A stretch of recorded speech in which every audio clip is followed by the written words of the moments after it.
Jenis amalannya sudah saya sebutkan. Bahkan saya pernah datangkan ke sini kitab Hadratus Syekh Muhammad Hashim bin Ash'ari, pendiri Nahdlatul Ulama, tanggal 31 Januari tahun 1926.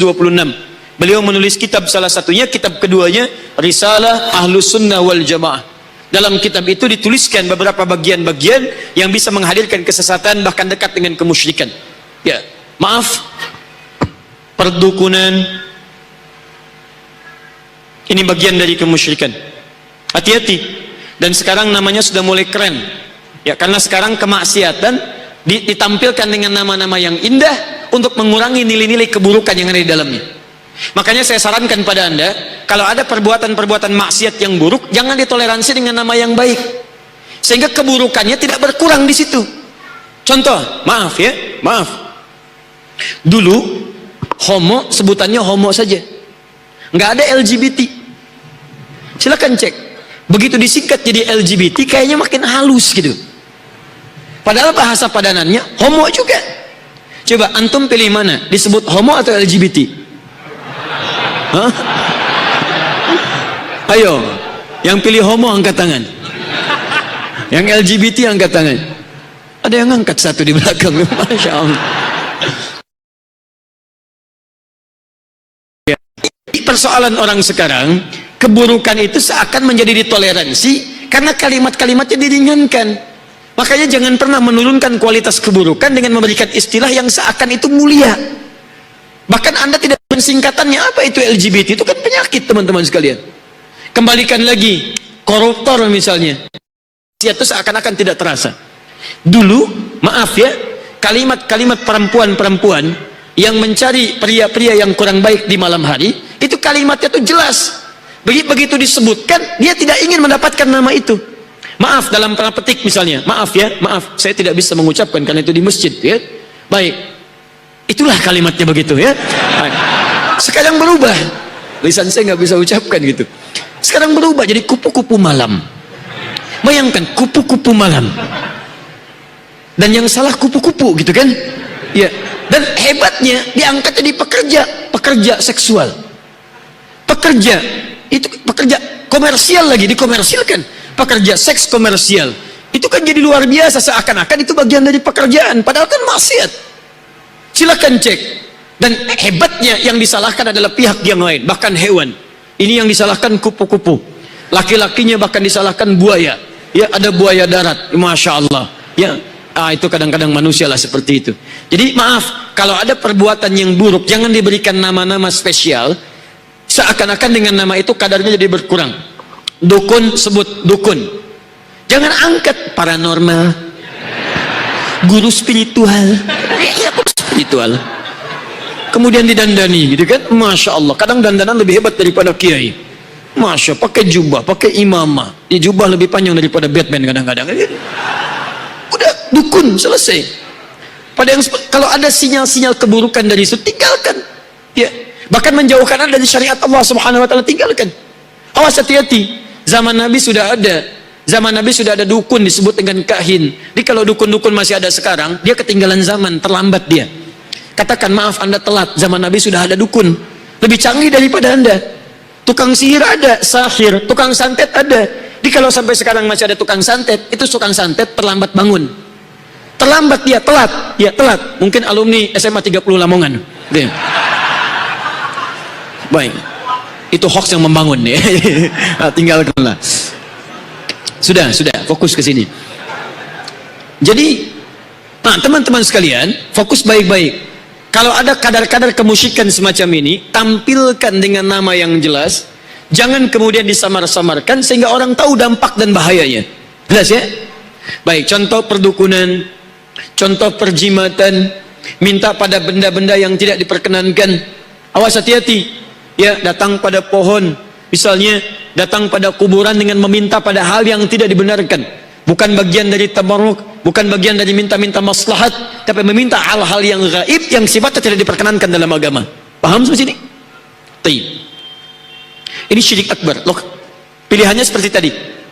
Awas, hati-hati, karena nanti ada siklus periode di masa-masa kita. Saya ingatkan juga, mohon maaf ya kalau kalimat saya kurang menyenangkan, tapi tugas saya sebagai dai untuk menyampaikan. Kadang-kadang kalau sudah masuk musim-musim tahun politik atau musim-musim pekerjaan, pencarian kerja, nah perbuatan seperti ini suka ramai kemudian dikerjakan dalam kalangan masyarakat kita.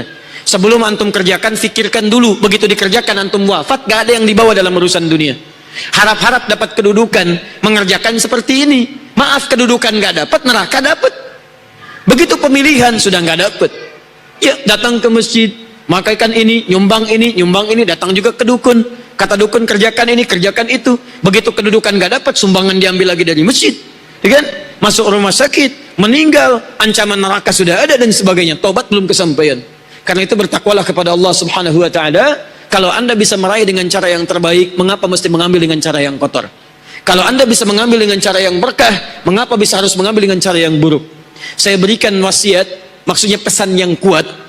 Juga saya berikan pesan khusus kepada teman-teman. Kalau Anda ingin menginginkan kedudukan, menginginkan materi, Allah sudah menjamin dalam Al-Quran bahwa penentu materi dan kedudukan itu hanya Allah Subhanahu wa taala. Kedudukan ada di Quran surah ketiga ayat ke-26. Materi misalnya di Quran surah ke-51 ayat ke-22. Ada janjinya diberikan kepada kita semua di Quran surah ke-62 ayat ke-11. Karena yang punya kedudukan Allah, yang punya materi Allah, yang punya ilmu Allah, saran saya, daripada Anda cari sekutu-sekutu selain Allah, lebih baik Anda mendekat kepada Allah Subhanahu wa taala. Dekati Allah, kerjakan hukum Allah. Ketika Allah didekati oleh Anda, maka Anda akan diberikan oleh Allah Subhanahu wa taala karunia yang Anda mohonkan kepada Allah Subhanahu wa taala. Ada seseorang, maaf ya, punya uang banyak, Anda ingin minjam, otomatis Anda datangi dia untuk meminjam uangnya. Sekarang yang punya uang Allah, yang punya kedudukan Allah, yang punya kesembuhan Allah, yang punya harta Allah. Persoalannya, logika sederhananya, kenapa Anda tidak datangi Allah meminta kepadanya? Selesai. Hati-hati dengan jenis syirik akbar yang hadir di dunia kontemporer sekarang ini.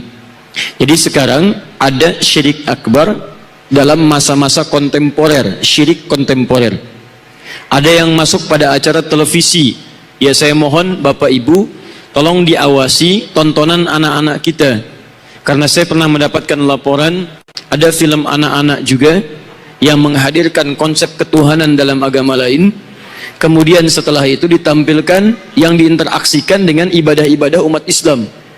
Umat Islam sedang menunaikan Idul Fitri, ada gangguan tidak selesai-selesai, tiba-tiba ada yang ditugaskan oleh Tuhan di agama lain, datang memadamkan api, menyelesaikan masalah. Sehingga dengan itu anak-anak kita menyimpulkan bahwa ada Tuhan lain selain Allah Subhanahu wa taala. Ada kekuatan lain di luar kekuatan Allah yang diyakini oleh agama atau kepercayaan yang lain. Maka yang seperti ini pun bagian dari hal-hal yang harus kita hindari. Dan antum akan ditanya di hadapan Allah Subhanahu wa taala. Ada buku-buku yang dengan buku-buku itu antum mesti awasi. Jika ada nuansa-nuansa mendekatkan kepada syirik-syirik, maka itu hal-hal yang harus tawaspadai.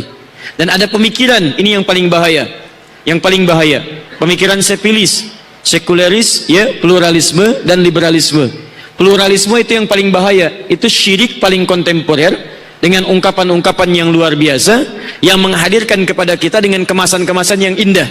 Semua agama adalah sama, menuju pada Tuhan yang sama, cuman caranya beda-beda. Sekali lagi, ajaran yang demikian itu masuk, saya katakan dengan tegas, masuk ajaran kategori syirik kontemporer. Syirik kontemporer, karena mengakui ada Tuhan di luar Allah Subhanahu wa taala, ada agama di luar Islam yang dengan itu dihadirkan keyakinan bahwa menuju Allah itu melalui konsep berbeda-beda, bahkan konsep kesyirikan. Itu yang paling bahaya. Ingat ya, negara kita melindungi konsep keberagamaan. Sekalipun negara kita bukan negara agama, tapi melindungi konsep keberagamaan. Jadi kalau kita punya keyakinan, kita dilindungi oleh undang-undang, ya, yang lain pun kita hormati dengan keyakinan. Tapi jangan sampai mencampur adukan nilai keyakinan sehingga bertentangan nilai ajaran agama kita. Paham ya? Baik. Jadi kalau ada yang mengajak agen-agen pluralisme, sesungguhnya tegas kalimat saya, itu adalah agen-agen kesyirikan kontemporer. Hati-hati dengan mereka, karena lisan mereka bisa mengantarkan Anda kepada hal-hal konsekuensi yang telah kami sebutkan tadi. Paham ya?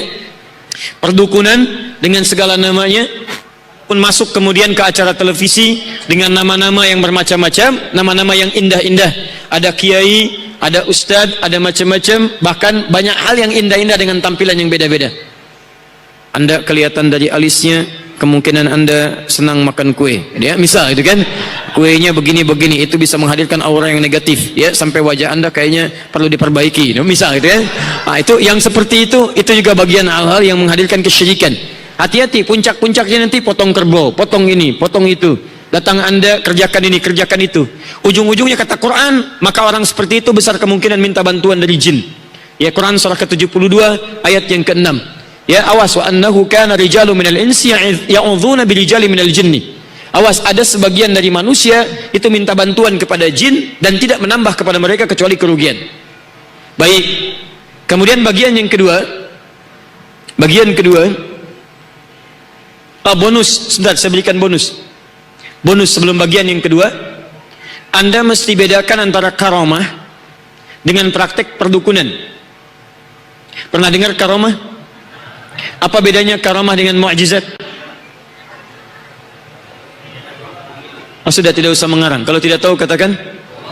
Ya, gini, kalau mukjizat itu karunia yang Allah anugerahkan pada para nabi dan rasul, dan sifatnya harus ditampakkan, diinformasikan, ditampilkan sebagai bukti kenabian dan kerasulan yang dimaksudkan. Harus diketahui. Jadi ketika seorang mengaku sebagai rasul, apa mukjizatnya? Makanya ketika Allah utus seorang rasul, disertakan dengan kerasulan itu, misi kerasulannya, mukjizat yang menguatkan kerasulannya. Nabi Muhammad punya mukjizat sallallahu alaihi wasallam. Nabi Isa disebutkan mukjizatnya. Nabi Musa disebutkan mukjizatnya. Nabi Saleh disebutkan mukjizatnya. Jadi mukjizat mesti ditampakkan li ifadatil i'jaz, untuk memberikan maslahat, melemahkan orang yang akan menolak misi kerasulannya. Tapi kalau karamah itu diberikan oleh Allah Subhanahu wa taala pada hamba yang saleh, dia bukan masuk kategori nabi, bukan pula rasul, dan tidak ditampakkan oleh yang bersangkutan. Uniknya diketahui kadang-kadang setelah yang bersangkutan wafat, baru ketahuan karamahnya. Jadi dia tidak pasang papan iklan. Hati-hati, bisa dia pasang iklan dari Sabang sampai Merauke, gitu kan? Buka praktek dalam 24 jam, kecuali malam misalnya kan? Bisa gitu, dia turunkan kalimat-kalimat, dia buka misalnya prakteknya, atau dia tidak buka praktek, tapi aksinya direkam, pasang di YouTube, ya kan? Begini, ceklik, pasang, ya, dan sebagainya. Karamah tidak demikian. Ya, apa bukti Anda karamah? Saya bisa sholat di atas sungai, masya Allah, bentangkan sajadah. Ya, berdiri, iya, ruku, iya, begitu sujud, cebur, gitu kan? Dan sebagainya. Bisa, sajadahnya kurang panjang, gitu kan? Dia sholat di batu, ngambang di air, tapi kurang panjang.